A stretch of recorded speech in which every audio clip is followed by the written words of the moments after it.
¿Cómo viste todos los mensajes, Ezra? ¿Cómo viste la manifestación, la concentración?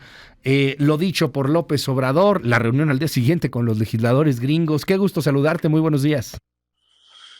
Hola, ¿qué tal Luis? Buen día al auditorio. Bueno, pues sí, se trata fundamentalmente de una concentración, de una marcha organizada desde el Estado, organizada con los recursos públicos, con los acarreos comunes y normales de una manifestación hecha desde el centro del poder, Luis, y en donde finalmente lo que tenemos es lo que pues se veía en las grandes épocas del revolucionario institucional, cuando se pues ofendía al líder había que ir todos a apoyarlo. En un culto a la personalidad, con las banderas, con la figura del líder, con la figura del caudillo, que pues es intocable y que por lo tanto aparecía como el centro del propio discurso. Era el 18 de marzo, aniversario de la expropiación petrolera, en donde lo menos importante era pues el petróleo como tal, aunque también apareció ahí con datos que simplemente no coinciden con la realidad. Culto a la personalidad como un elemento fundamental, Luis, de lo que representaba este elemento. Cuando López Obrador habla de democracia, de mantener la democracia y evitar que regresen los oligarcas, estamos hablando de la democracia como lo planteaba exactamente el PRI, que era la democracia de la revolución, o sea, la permanencia en el poder del grupo triunfador y la imposibilidad de permitirle, decían entonces, a la reacción, a Acción Nacional que regresara. Y eso fue lo que hizo López Obrador en el discurso. Encontró al enemigo interno, al Partido Acción Nacional, e hizo la referencia histórica al PAN de 1939, opuesto a su propio surgimiento, a la expropiación petrolera y a la decisión de Camacho, del presidente, perdón, Lázaro Cárdenas, para pues elegir a Ávila Camacho como su sucesor y pues no permitirle a Mújica continuar en el proceso de radicalización del cardenismo. El conflicto que se derivó ahí con la figura del disidente Juan Almazán, vinculado fundamentalmente ya en ese entonces pues a la embajada alemana y en medio pues del conflicto de la Segunda Guerra Mundial. Pero bueno, en todo caso, lo que el presidente quiso manifestar es la existencia de un enemigo interno.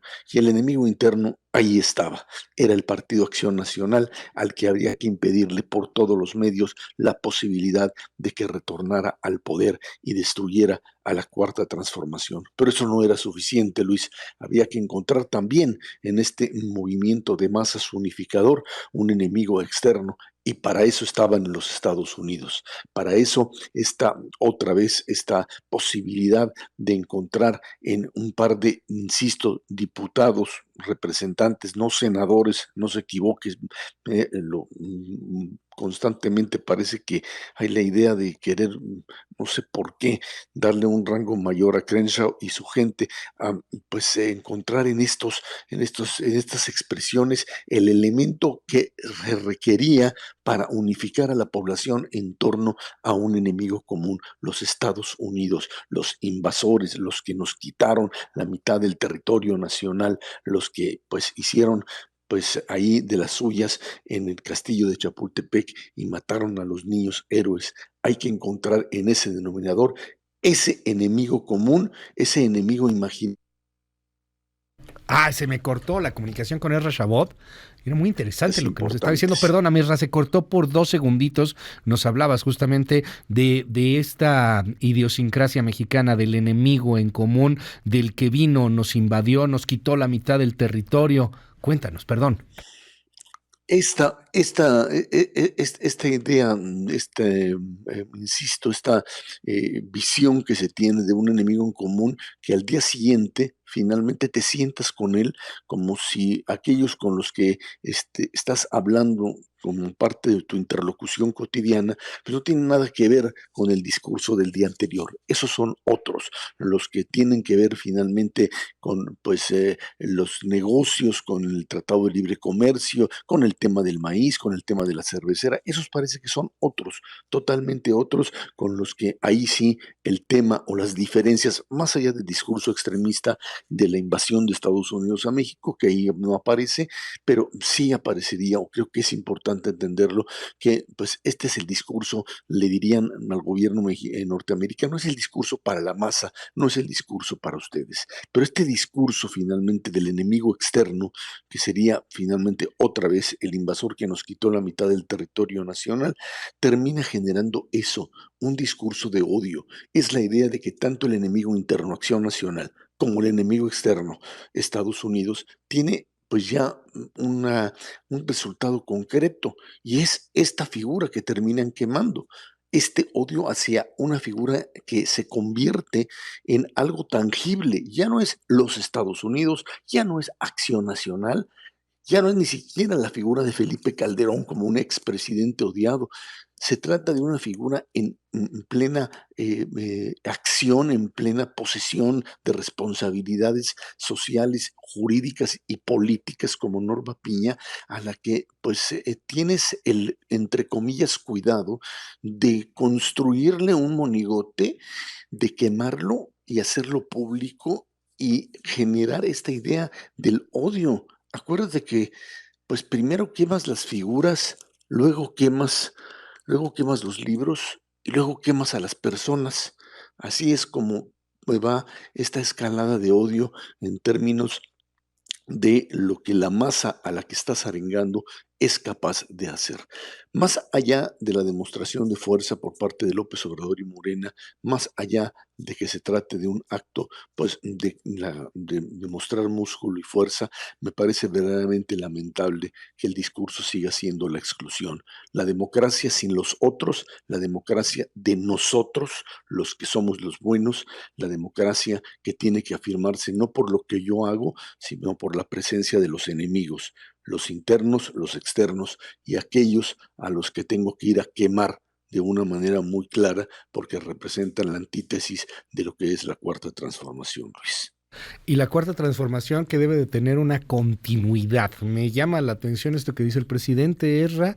Hay que tener una continuidad, lejos de que la oligarquía no va a regresar, refiriéndose allá a la oposición, una oposición muy desdibujada hoy día, pero cuando señala la oligarquía no va a continuar y vamos a tener una continuidad en el proyecto. El proyecto se llama López Obradorismo, se llama 4T, independientemente si es un Marcelo, si es una Claudia o si es una Dan Augusto. ¿Cómo ves eso? No hay medias tintas, dijo el presidente en ese Así es. sentido.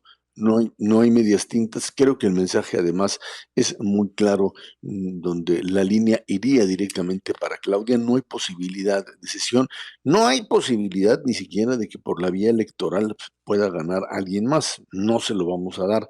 E internamente, cuando hace la comparación con respecto al tema de Camacho y Mújica, lo que está planteando es básicamente el hecho de que insiste en su argumentación.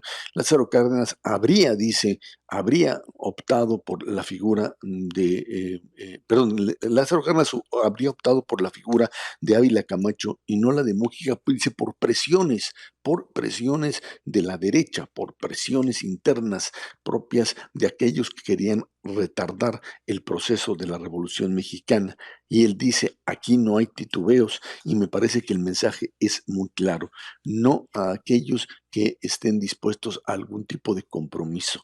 Me parece que en ese sentido, pues Marcelo Ebrard quedaría en la posición de o radicalizo mi discurso y lo mimetizo con el presidente como lo hace Claudia o lo hace Adán, o simplemente no compito. El mensaje es muy claro, voy por la vía radical, vamos por la vía de Claudia y vamos por todo, por acabar prácticamente con los equilibrios de la democracia mexicana, por aquello que se construyó del 97 y hasta el 2018, por aquello que representó, según el presidente y la 4T, la corrupción de la Revolución Mexicana, el neoliberalismo como tal, y vamos finalmente por una democracia de nosotros. Los otros, los diferentes, esos no son legítimos, esos no existen, a esos los queman. Por lo pronto, solamente con monigotes. Esperemos que esto se detenga, Luis. Ojalá que sí, Ezra, gracias por estos minutos. Te mando un abrazo. Sigamos a Ezra en @ZShabot. Gracias, Ezra Shabot. Gracias, gracias, buen día, Luis. Me quedo con esta última frase de Erra, me puede mucho, ¿eh? Ojalá que la quema ahorita pare nada más con los monigotes, con las piñatas, con las efigies, con los monitos. Ojalá, ojalá que sí.